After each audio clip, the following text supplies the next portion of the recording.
Bem, vamos lá então. Falando um pouco sobre a crise causada pelo coronavírus, né? A crise mundial causada pelo coronavírus, seus efeitos. Mas antes a gente vai fazer um breve histórico aqui sobre coronavírus, sobre como, como chegou nesse ponto, como cresceu demais essa pandemia. Vamos lembrar o seguinte, não é a primeira pandemia que o mundo vive e nem é a das piores crises que o mundo vive até hoje, né, que nós já vivemos.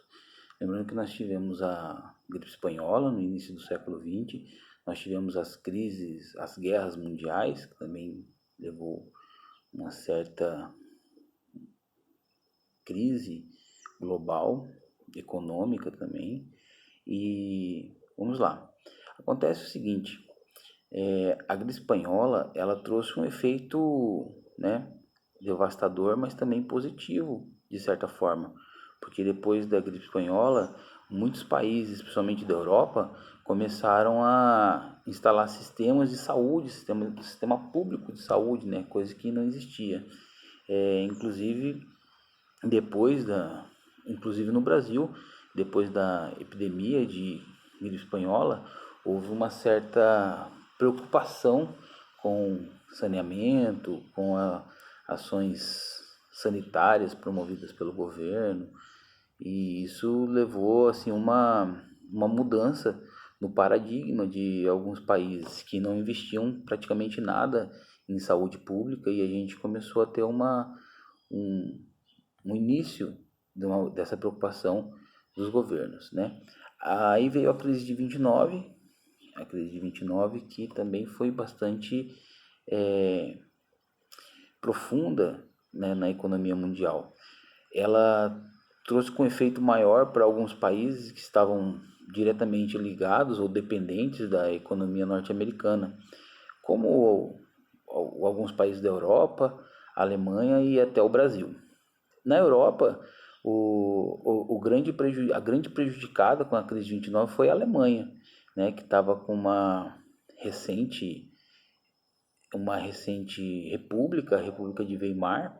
Ela passou por uma crise, um processo de hiperinflação e também passou por uma crise social, que como as instituições já não tinham mais capacidade de controlar a, a população, de controlar a economia, abriu espaço para regimes, ideias totalitárias, né?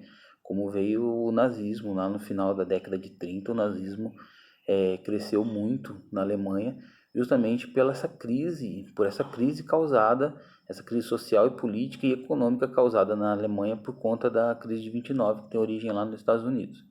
Muito bem. E no Brasil? O Brasil passou por um processo de alteração da sua estrutura social política, né? Houve a queda da República do Café com Leite, porque a República do Café com Leite era extremamente dependente da exportação do seu produto, o café, beleza? Então, com a crise, diminuiu a exportação e os cafeicultores não tiveram mais capacidade econômica de se manter, né, manter aquela elite no poder, e aí abriu espaço para a Revolução de 30, beleza? Bom, acontece o seguinte, alguns especialistas dizem que essa pandemia agora, ela, apesar dos seus efeitos trágicos aí, e ela pode se acentuar ainda mais, Vai depender do tempo em que o mundo vai viver essa pandemia. Quanto mais tempo, maior vai ser a crise econômica e social, beleza? Econômica porque o mundo diminuiu a sua produção, praticamente todos os países foram afetados, praticamente todos os países tiveram sua economia freada, né? Redução de PIB do mundo todo, né? O produto interno bruto de todos os países vão sofrer uma diminuição No Brasil é prevista uma diminuição em torno de uns 5%, na verdade não é nem uma diminuição, há indícios do FMI, né, estudos do FMI apontam que o Brasil vai sofrer uma retração de 5%.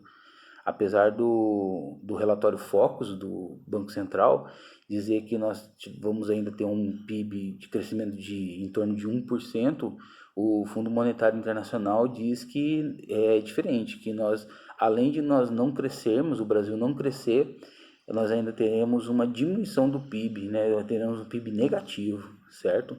E no mundo todo não se fala, o FMI não fala em crescimento.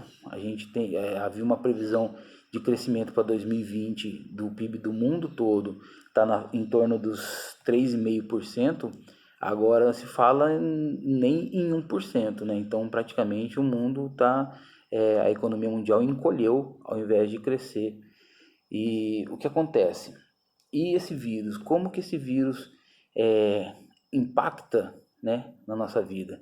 Primeiro a gente tem que saber que a capacidade do vírus de afetar tanta gente como afetou, ela é justamente pela a capacidade que nós, seres humanos, demos, né, pelo nosso modelo de vida, pelo nosso estilo de vida, nós demos ao vírus.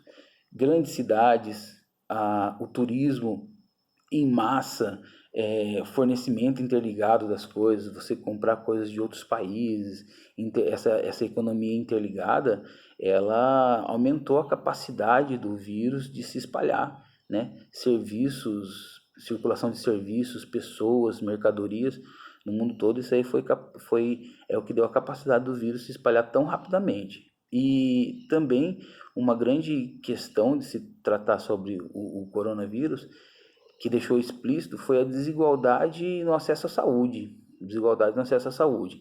Muitas pessoas acabaram morrendo e vão morrer ainda, infelizmente, pela falta de acesso adequado à saúde, principalmente no nosso país, né? Não só no nosso país, mas principalmente no nosso país, porque a gente já tem um sistema de saúde já praticamente falido há vários e vários anos, há décadas. O Brasil tem um sistema de saúde bastante falho, né? Apesar de ser um dos poucos países do mundo que tem um sistema de saúde público bastante forte, bastante utilizado, nós não temos a qualidade e a quantidade necessária para a população de 200 milhões de habitantes que nós temos aí, beleza? O coronavírus, ele não é de fato como a gente imagina, como a gente já deve saber, ele ainda não é tão devastador quanto a gripe espanhola, nem quanto as guerras mundiais que nós tivemos. A grande questão é a divulgação, né, dos números. A gente vive num mundo interligado pela internet, pelas redes sociais, e isso faz com que a pandemia se espalhe, né, vamos dizer assim, mais nas ideias, mais no nosso dia a dia, através da informação, do nosso maior acesso à informação. Lembrando que no início do século XX, quando teve a gripe espanhola, nós não tínhamos esse acesso à informação de massa como a gente tem hoje através da internet. E as guerras mundiais também, a gente não tinha tanta informação como a gente tem hoje, né?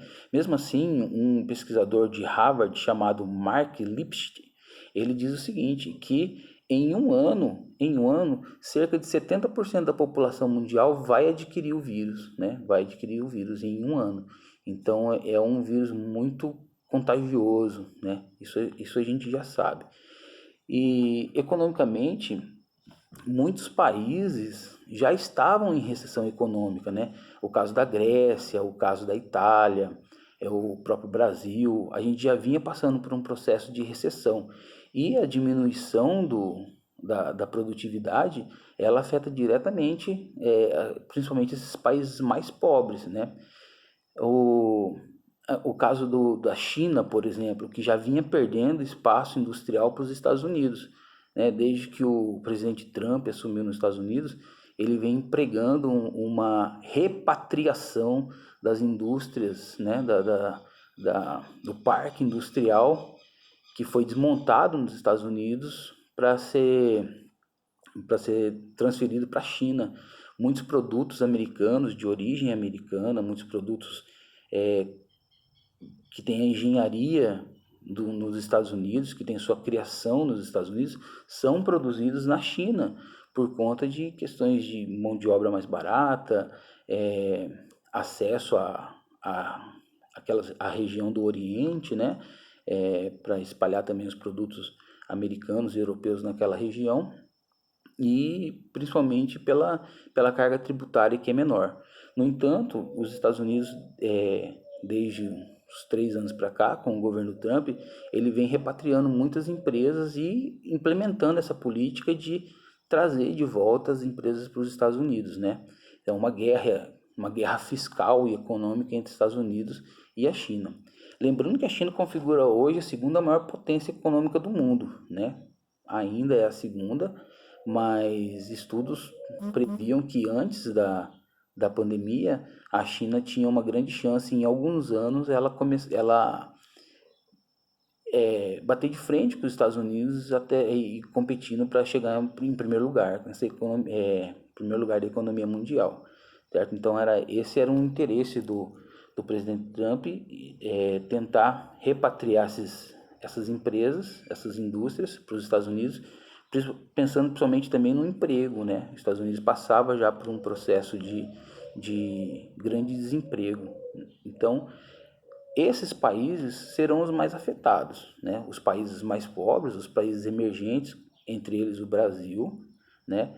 E a China é um país que ela pode ser grandemente afetada, porque além de politicamente acreditarmos que a China porque a China o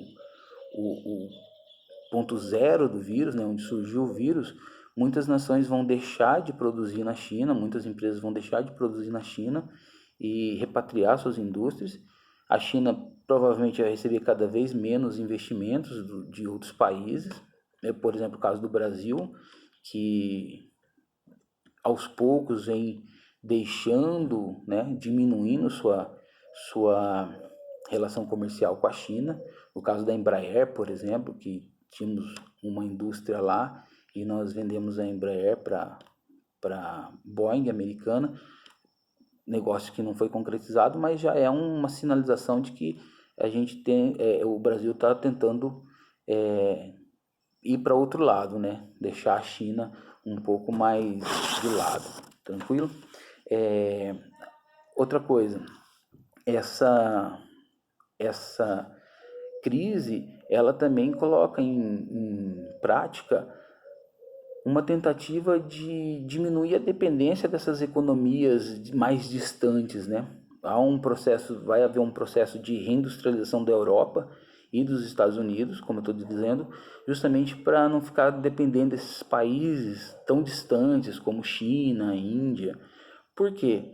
Essa é uma diminuição da globalização, é um fim da globalização? De maneira alguma, de maneira alguma. Mas você ficar tão dependente de países onde você não tem controle político, né? Você tem uma economia dependente de um país onde você não controla politicamente, como é o caso da China, né? O que acontece? Essa reindustrialização, desses países da Europa, dos Estados Unidos principalmente, ela pode colocar em risco até mesmo o processo industrial no Brasil, que pode voltar a ter uma dependência cada vez maior desses países, beleza?